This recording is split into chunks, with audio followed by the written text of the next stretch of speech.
కేంద్ర ప్రభుత్వ అడుగులు చూస్తుంటే పాక్పై యుద్ధం తప్పదని అనిపిస్తోంది. పహల్గామ్ ఉగ్రదాడికి భారత్ రివెంజ్ తీసుకోవడం ఖాయంగా కనిపిస్తోంది. కేంద్ర హోంశాఖ రేపటి నుంచి మాక్ డ్రిల్స్ నిర్వహించాలని రాష్ట్రాలకు ఆదేశాలు ఇవ్వడంతో భారత్ యుద్ధానికి సిద్ధమైపోయిందని కన్ఫర్మ్ అయిపోయింది. చరిత్రలో ఎన్నో దేశాల్లో యుద్ధాలు జరిగిన ప్రతిసారి ఈ మాక్ డ్రిల్స్ నిర్వహించారు. ఇప్పుడు దేశవ్యాప్తంగా మాక్ డ్రిల్స్ నిర్వహించాలని కేంద్రం ఆదేశాలు జారీ చేసిందంటే పాక్ సరిహద్దుల్లో వార్ సైరన్ మోగించేందుకు భారత్ రెడీగా ఉందన్న మాట. దేశవ్యాప్తంగా 244 జిల్లాల్లో 259 చోట్ల రేపు మాక్ డ్రిల్స్ నిర్వహించనున్నారు. దాదాపు 50 ఏళ్ల తర్వాత దేశంలో మాక్ డ్రిల్స్ కనిపించబోతున్నాయి. ఎగ్జాక్ట్గా చెప్పాలంటే 54 ఏళ్ల తర్వాత దేశంలో మాక్ డ్రిల్స్ కనిపించబోతున్నాయి. సంక్షోభ సమయంలో పౌరులు ప్రాణాలు ఎలా కాపాడుకోవాలో అవగాహన కల్పించేందుకు ఈ మాక్ డ్రిల్స్ను నిర్వహిస్తూ ఉంటారు. కార్గిల్ యుద్ధం అప్పుడు జరిగిన అవి సరిహద్దు జమ్మూ కశ్మీర్, పంజాబ్, రాజస్థాన్ వంటి సరిహద్దు రాష్ట్రాలకే పరిమితమయ్యాయి. ఈసారి మాత్రం దేశవ్యాప్తంగా 259 చోట్ల ఈ మాక్ డ్రిల్స్ను నిర్వహించనున్నారు. ముఖ్యంగా తెలుగు రాష్ట్రాల్లో అయితే హైదరాబాద్, విశాఖపట్నంలో కూడా ఈ మాక్ డ్రిల్స్ నిర్వహించనున్నారు. హైదరాబాద్లో రేపు సాయంత్రం 4:20 4 ప్రాంతాల్లో మాక్ డ్రిల్స్ నిర్వహించనున్నారు. సికింద్రాబాద్, గోల్కొండ, కంచన్బాగ్, డిఆర్డీఏ, మౌలాలీలోని ఎన్ఎఫ్సిలో డిఫెన్స్ బలగాలు మాక్ డ్రిల్ నిర్వహించనున్నాయి. వైమానిక దాడులపై ప్రజలకు, విద్యార్థులకు అవగాహన కల్పించనున్నారు. సంక్లిష్ట పరిస్థితుల్లో ప్రాణాలను ఎలా కాపాడుకోవాలో అవగాహన పెంచనున్నారు. పోలీస్, అగ్నిమాపక, రెస్క్యూ టీమ్స్, వైద్య, అలాగే రెవెన్యూ, జిహెచ్ఎంసీ శాఖల అధికారులు ఈ మాక్ డ్రిల్లో పాల్గొననున్నారు. ఇటు విశాఖలో సైతం రేపటి మాక్ డ్రిల్ నిర్వహణ కోసం ఏర్పాట్లన్నీ చకచకా జరిగిపోతున్నాయి. యుద్ధం అనగానే సైనికులు చూసుకుంటారులే అని అస్సలు అనుకోవద్దు. యుద్ధం వస్తే ప్రతి పౌరుడు ఓ సైనికుడిలా మారిపోవాల్సిందే. మనం ఉన్న చోటుకే శత్రు దేశాల యుద్ధ విమానాలు రావచ్చు. పాక్ రాకాసి డ్రోన్ల బాంబులు దూసుకురావచ్చు. ఏమో చెప్పలేం. అసలే టెక్నాలజీ ఎంతలా డెవలప్ అయిందో అందరికీ తెలిసిందే. మనం ముందు జాగ్రత్తగా అప్రమత్తంగా ఉంటే తప్పేం లేదు కదా. అందుకే కేంద్ర హోంశాఖ దేశవ్యాప్తంగా మాక్ డ్రిల్ నిర్వహించాలని సంకల్పించింది. అయితే ఈ మాక్ డ్రిల్ ఎందుకు చేస్తారు? దీనివల్ల మనకొచ్చే లాభం ఏంటి? అలాగే నష్టం ఏంటి? అసలు చేయకపోతే ఏం జరుగుతుందనే సందేహం చాలామంది పౌరులలో ఉంది. ఇలాంటి సందేహాలను నివృత్తి చేయడానికి కేంద్ర ప్రభుత్వం ఒక వీడియో రిలీజ్ చేసింది. దేశ రక్షణ అంటే బోర్డర్లో ఉండే వారి కోసం మాత్రమే కాదు, ఇండియాలోని ప్రతి ఒక్కరి సేఫ్టీ అనేది భారత ప్రభుత్వ లక్ష్యం. దేశ ప్రజల భద్రత కోసం ఈ పనులను ప్రతి ఒక్కరూ తప్పకుండా పాటించాలని ఆదేశించింది కేంద్ర ప్రభుత్వం. ముఖ్యంగా రేపు సాయంత్రం ఈ మాక్ డ్రిల్స్ జరగబోతున్నాయి. అందులోనూ 4 గంటలకి, సాయంత్రం 4 గంటలకి దేశంలో ఉన్నటువంటి అన్ని ఇండస్ట్రియల్, ఫైర్, మెడికల్ సైరన్లన్నీ కూడా ఒక్కసారిగా మోగబోతున్నాయి. ఈ మాక్ డ్రిల్స్లో ఖచ్చితంగా ప్రతి ఒక్క పౌరుడు కూడా అవగాహన పెంపొందించుకోవడం చాలా అత్యవసరం. సో ఈ నేపథ్యంలోనే రేపు భారత ప్రభుత్వం మాక్ డ్రిల్స్కు పిలుపునిచ్చింది.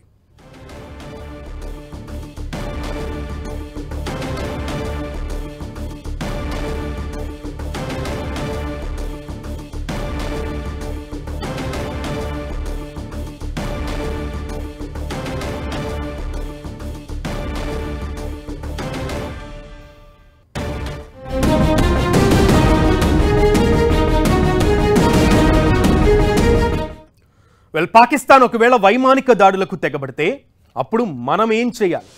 అంతకన్నా ముందు మన సైన్యం సైరన్ మోగిస్తే సామాన్య ప్రజలు ఏ విధంగా అలర్ట్ అవ్వాలి?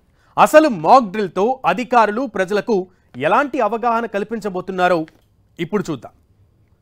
ముఖ్యంగా ఆపరేషన్ అభ్యాస్కి సంబంధించి రేపు మాక్ డ్రిల్స్లో దానికి పెట్టినటువంటి కేంద్ర ప్రభుత్వం పేరు ఆపరేషన్ అభ్యాస్. ఈ ఆపరేషన్ అభ్యాస్ పేరుతో రేపు మాక్ డ్రిల్స్ నిర్వహించబోతోంది కేంద్ర ప్రభుత్వం. ముఖ్యంగా ఇందులో అన్ని రంగాలకు సంబంధించినటువంటి ఎన్డీఆర్ఎఫ్, ఎస్డీఆర్ఎఫ్, ఎన్సీసీ, ఎన్ఎస్ఎస్ ఇలా ప్రతి ఒక్క పౌరులు కూడా ఇందులో పాల్పంచుకోబోతున్నారు. వైద్య రంగం నుంచి ఉద్యోగ రంగాల నుంచి కూడా అధికారులు ఈ కార్యక్రమంలో పాల్గొనబోతున్నారు. ఈ ఆపరేషన్ అభ్యాస్ పేరు పెట్టారు ఎందుకంటే అభ్యాస్ అంటే నేర్చుకోవడం, అభ్యసించడం మన తెలుగులో చెప్పాలంటే. ఈ నేపథ్యంలోనే దీనికి ప్రజలందరూ కూడా ఈ విద్యని ఖచ్చితంగా అభ్యసించాలి కాబట్టే ఆ ఉద్దేశంతోనే ఆపరేషన్ అభ్యాస్ పేరుతో రేపు మాక్ డ్రిల్స్ నిర్వహించబోతున్నారు. నెక్స్ట్, ఈ ఆపరేషన్ అభ్యాస్ ఎలా ఉండబోతోంది, దేనికి ఈ ప్రజలందరినీ కూడా అప్రమత్తం చేస్తున్నారు, అసలు ఈ ఆపరేషన్ అభ్యాస్లో ముఖ్య అంశాలు ఏంటి అనేవి కూడా తెలుసుకుందాం. యుద్ధం అంటూ వస్తే ఖచ్చితంగా ఎలా ఎదుర్కోవాలో సుశిక్తులైనటువంటి సైనికులకు తెలుసు కాబట్టి మన ప్రజలకు ఎలా వ్యవహరించాలి అనే దానికి సంబంధించే ప్రజలందరినీ కూడా అలర్ట్ చేసే దానిలో భాగంగానే ఈ ఆపరేషన్ అభ్యాస్ని రేపు మాక్ డ్రిల్స్లో నిర్వహించబోతున్నారు. ఈ మాక్ డ్రిల్ పేరే ఆపరేషన్ అభ్యాస్. ఇక బుధవారం సాయంత్రం 4 గంటలకు ఈ మాక్ డ్రిల్ సైరన్ మోగబోతోంది. మాక్ డ్రిల్ సైరన్ అంటే ఏంటి? చాలామందికి సందేహం వస్తుంది. అసలు ఈ సైరన్ అంటే ఏంటి, యుద్ధం అంటే ఏంటి, యుద్ధానికి సైరన్ అంటే ఏంటి? జనరల్గా మనం సినిమాల్లో చాలా వరకు చూస్తాం. బాహుబలి సినిమాలో యుద్ధాన్ని సమర శంఖం పూరించు అని రామకృష్ణ చెప్తూ ఉంటుంది. సో అటువంటి సమర శంఖమే రేపు ఈ సైరన్ రూపంలో మాక్ డ్రిల్స్లో వినిపించబోతోంది. అందుకనే ఈ మాక్ డ్రిల్లో రేపు బుధవారం సాయంత్రం 4 గంటలకల్లా ఈ మాక్ డ్రిల్ సైరన్ ప్రతి ఒక్క పౌరుడికి కూడా వినిపించబోతోంది. ఈ మాక్ డ్రిల్ సైరన్ వినిపించిన తర్వాత ఏం చేయాలి చూద్దాం. 2 నిమిషాల పాటు ఈ మాక్ డ్రిల్ సైరన్ అనేది మోగబోతోంది. ముఖ్యంగా మన దగ్గరలో ఉన్నటువంటి ఇండస్ట్రియల్, ఫైర్, మెడికల్ సైరన్లన్నీ కూడా మోగబోతున్నాయి. ఒక్కసారిగా మీకు ఎప్పుడైనా ఉంటే అంటే అవగాహన ఉంటే ఇదివరకు రోజుల్లో పలానా టైం ఎప్పుడైంది అంటే ఒక బెల్ కంపెనీలో లేదంటే ఒక ఇండస్ట్రియల్ పక్కనున్న ఇండస్ట్రీలోనో లేదా ఫైర్ ఆఫీస్ దగ్గర ఉన్నటువంటి పరిస్థితితో మెడికల్ ఇండస్ట్రీ ఉంటేనో అక్కడ వచ్చేటువంటి సైరన్లు బట్టి మనం సమయాన్ని అంచనా వేస్తూ ఉంటాం. సో ఆ రకంగానే అలాంటి సైరన్ రేపు మోగబోతోంది. ఇండస్ట్రియల్, ఫైర్, మెడికల్ సైరన్లన్నీ కూడా ఒక్కసారిగా మోగబోతున్నాయి. ఆ సైరనే దీనికి సంకేతం దట్ ఖచ్చితంగా అలర్ట్ అవ్వాల్సినటువంటి పరిస్థితి ఉంది అని. ఇది 2 నిమిషాల పాటు ఈ ఇండస్ట్రియల్ సైరన్ మోగబోతోంది. ఇక ఆ తర్వాత డిఫెన్స్ టీమ్స్ ఆధ్వర్యంలో మాక్ డ్రిల్స్ నిర్వహిస్తారు. యాక్చువల్గా ఈరోజు కొన్ని ప్రాంతాల్లో ఆల్రెడీ మాక్ డ్రిల్స్ జరిగిపోయాయి. శ్రీనగర్లో, జమ్మూ కాశ్మీర్లోని శ్రీనగర్లో నిర్వహించారు. లక్నోలో కూడా ఈ మాక్ డ్రిల్స్ నిర్వహించారు. ప్రజలకి ఒక అవగాహన కల్పించడం ఎలా, అసలు ఈ మాక్ డ్రిల్స్ ఎలా నిర్వహిస్తారనే దానికి సంబంధించి జమ్మూ కాశ్మీర్లో అయితే శ్రీనగర్లో విద్యార్థులతో సహా అందరికీ కూడా ఈ మాక్ డ్రిల్స్ నిర్వహించినటువంటి పరిస్థితి. అందరికీ కూడా డిఫెన్స్ టీమ్స్ ఆధ్వర్యంలోనే ఈ మాక్ డ్రిల్స్ అనేవి నిర్వహించడం కూడా జరిగిపోయింది. అండ్ మనం విజువల్స్లో చూస్తుంటే, మీరు స్క్రీన్ మీద చూస్తుంటే ఆల్రెడీ జమ్మూ కాశ్మీర్లో శ్రీనగర్లో ఈరోజు జరిగినటువంటి మాక్ డ్రిల్లో విద్యార్థులకి, టీచర్లకి, ఉపాధ్యాయులకి, అక్కడ ఉన్నటువంటి సిటిజన్స్కి ఎటువంటి సురక్షితమైనటువంటి మార్గాలను చూపారు, ఎలా వ్యవహరించాలి, ముఖ్యంగా కిడ్స్కి అర్థమయ్యే రీతిలో ఎలా వ్యవహరించాలనే దానికి సంబంధించి మాక్ డ్రిల్స్ ఎలా వాళ్ళకి వివరించారు అర్థమయ్యేలాగా అనేది కూడా మనం చాలా క్లియర్గా చూస్తున్నాం. పిల్లలందరూ కూడా పాక్కుంటూ సేఫ్గా కింద నుంచి అండర్ గ్రౌండ్ లెవెల్లో పాక్కుంటూ వెళ్తున్నటువంటి దృశ్యాలను కూడా మనం చూస్తున్నాం. ఇక ఈ డిఫెన్స్ ఆధ్వర్యంలో జరిగేటువంటి మాక్ డ్రిల్స్లో ఆఫీస్లో ఉన్నా, మనం రోడ్ల మీద ఉన్నా, మార్కెట్లో ఉన్నా, ఇంట్లో ఉన్నా, ఎక్కడ ఉన్నా సరే మనం భూమి మీద ఉంటాం కాబట్టి ఖచ్చితంగా మనం ఏ ఏరియాలో ఎటువంటి పరిస్థితుల్లో ఉన్నా ఖచ్చితంగా ఆ సైరన్ మోగగానే వెంటనే అలర్ట్ అవ్వాలి. అలర్ట్ అవ్వి తీరాల్సిందే. ఖచ్చితంగా దేశ పౌరులందరూ ఇది ఖచ్చితంగా గమనించుకోవాలి. ముఖ్యంగా 2 తెలుగు రాష్ట్రాల ప్రజలు రేపు సాయంత్రం 4 గంటలకి ఈ వార్ సైరన్ మోగగానే, అంటే ప్రతి ఒక్క మన చుట్టుప్రక్కల ఉన్నటువంటి ఇండస్ట్రీస్ నుంచి, ఫైర్ నుంచి అండ్ అలాగే హాస్పిటల్స్ నుంచి ఈ సైరన్ మోగగానే అందరూ కూడా ఎటువంటి పరిస్థితుల్లో ఏ ప్రదేశంలో ఉన్నా ఒక్కసారిగా మీరు అలర్ట్ అవ్వాలి. ఇది జస్ట్ రిహార్సలే కదా అని చెప్పి రిలాక్స్ అవ్వడానికి లేదు. ఖచ్చితంగా ప్రతి ఒక్క పౌరుడు దీనిని సీరియస్గా తీసుకోవాలి. రేపు ప్రమాదం మీ వద్దకే రావచ్చు, మీ ప్రాంతంలోనే జరగవచ్చు. సో అందుకనే ఖచ్చితంగా వెంటనే అలర్ట్ అవ్వాలంటూ కూడా డిఫెన్స్ అధికారులు చెప్తున్నారు.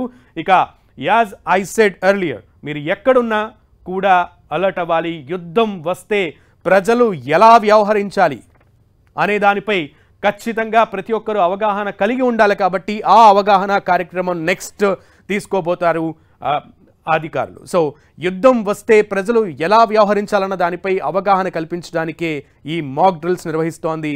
ఎప్పుడో 1970 ప్రాంతంలో దేశమంతా ఇలా ఒక్కసారి మాక్ డ్రిల్ జరిగింది. చాలా ఏళ్ల తర్వాత యుద్ధం వస్తే పరిస్థితులు ఎలా ఉంటాయనే దానికి ప్రజలకు అవగాహన కల్పించేందుకు ఇప్పుడు ఈ మాక్ డ్రిల్ కార్యక్రమాన్ని నిర్వహిస్తోంది కేంద్ర ప్రభుత్వం. ఇక సైరన్లు వినిపించగానే సురక్షిత ప్రాంతం, యాక్చువల్లీ మనం ఇప్పుడు ఉంటున్నటువంటి ప్రదేశాలన్నీ కూడా సురక్షిత ప్రాంతాలే, కరెక్టే కదా. సో కాకపోతే యుద్ధం మోగిన తర్వాత, అంటే యుద్ధం సైరన్ మోగిన తర్వాత ఏవి సురక్షిత ప్రాంతాలు, ఏవి అసురక్షిత ప్రాంతాలు, ఏవి ప్రమాదకరమైనటువంటి ప్రాంతాలు అనేవి ఖచ్చితంగా ప్రతి ఒక్క పౌరుడు గుర్తెరగాలి. సో అలా గుర్తెరగాలి కాబట్టే సైరన్లు వినిపించగానే సురక్షిత ప్రాంతాలకు వెళ్ళేలా ప్రజలకు సూచనలు చేస్తాయి అధికారులు, డిఫెన్స్ అధికారులు. సో ఆ సూచనలను ఖచ్చితంగా మన మైండ్లో పెట్టుకోవాలి.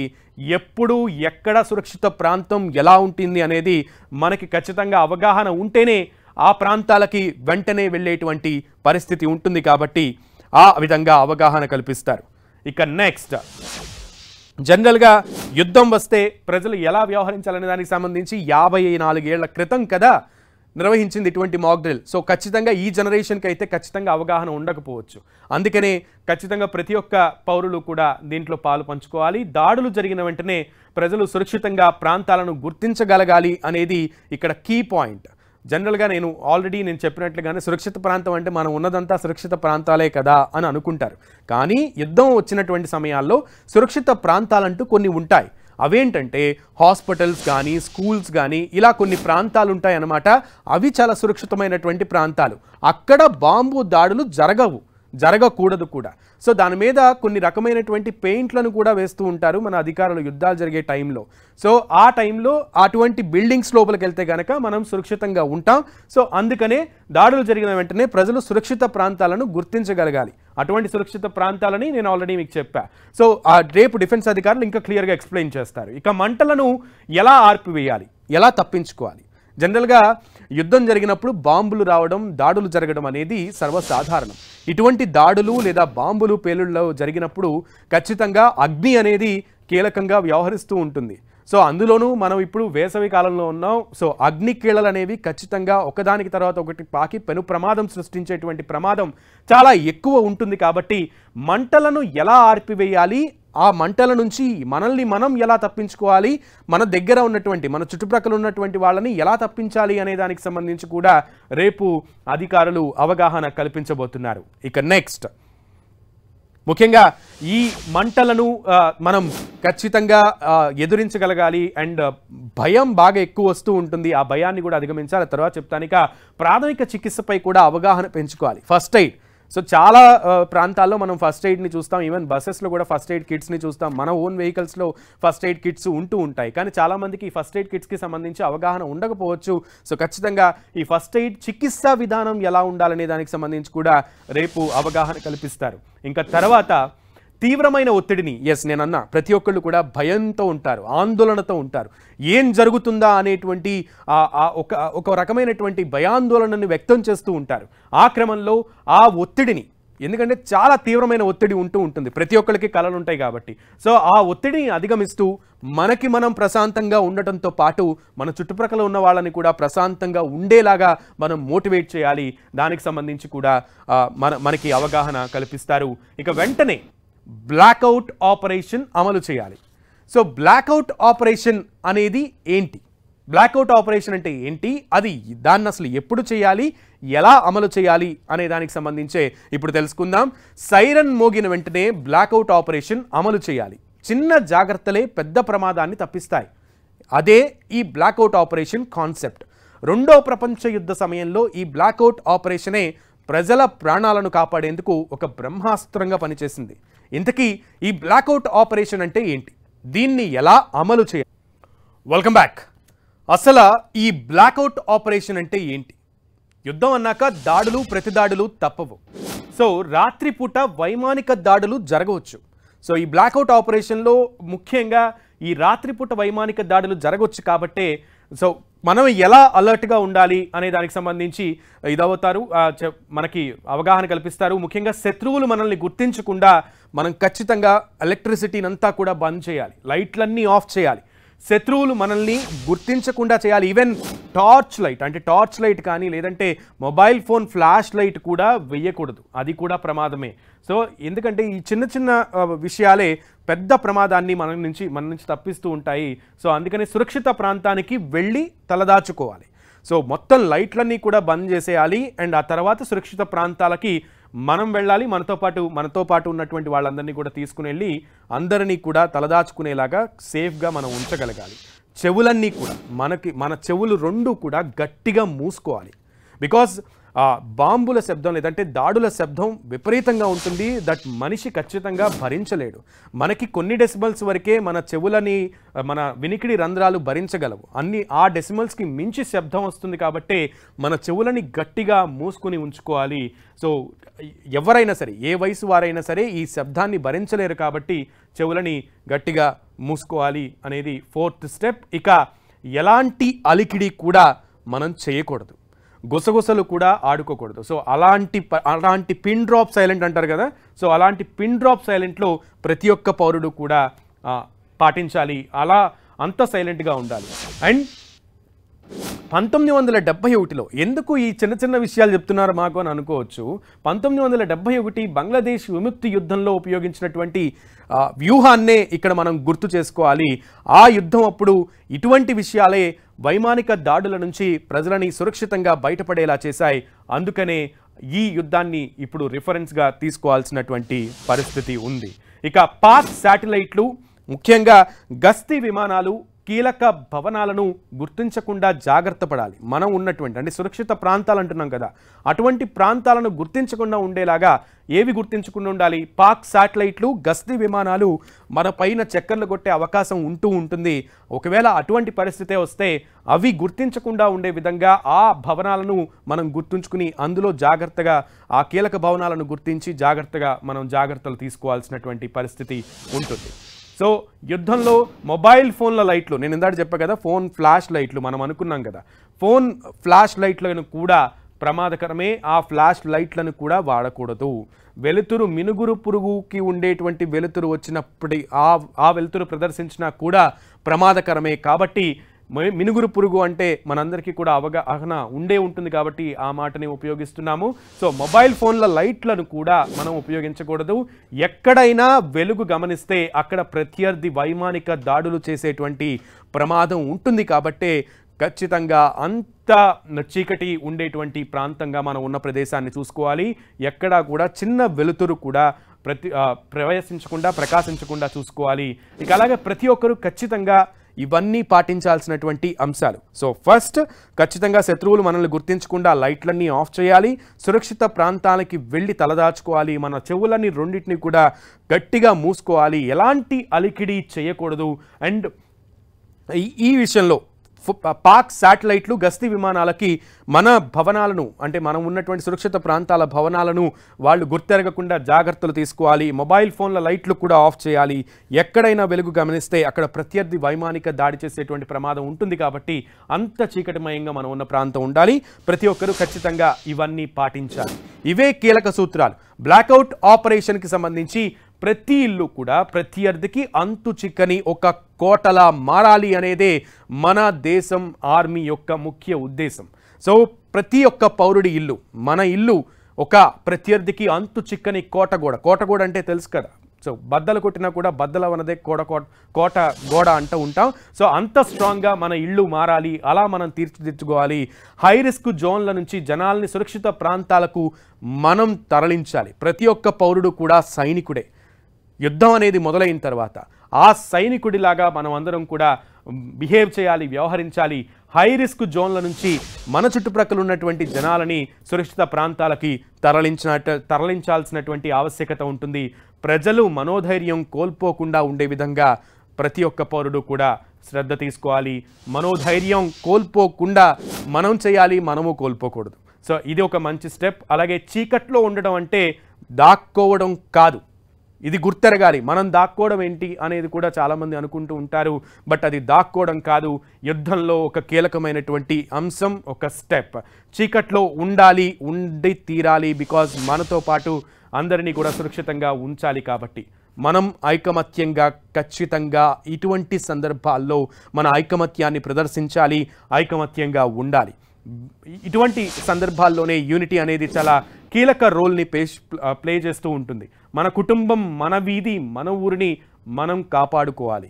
ఇప్పటి వరకు మన కుటుంబం మనం అనే ఉంటాము. సో ఖచ్చితంగా అందరినీ కూడా మనం కాపాడుకోవాలి. ఇది మన కోసం, మన దేశం కోసం అందరూ తప్పక పాటించాల్సినటువంటి సూత్రాలు ఇవి. సో ఖచ్చితంగా ఇది బ్లాక్అవుట్ ఆపరేషన్ యొక్క ముఖ్య ఉద్దేశం. So first air ride alarm జరుగుతుంది అండ్ ఆ తర్వాత బ్లాక్అవుట్ ఆపరేషన్ జరుగుతుంది. ఇవన్నీ స్టెప్స్ అనమాట. సో క్లియర్ ప్రజెంటేషన్ అయితే జరిగింది. కానీ రేపు 4ంటికి ఖచ్చితంగా సైరన్ మోగబోతోంది, mock drill siren. So be alert, be aware, be safe. ఇది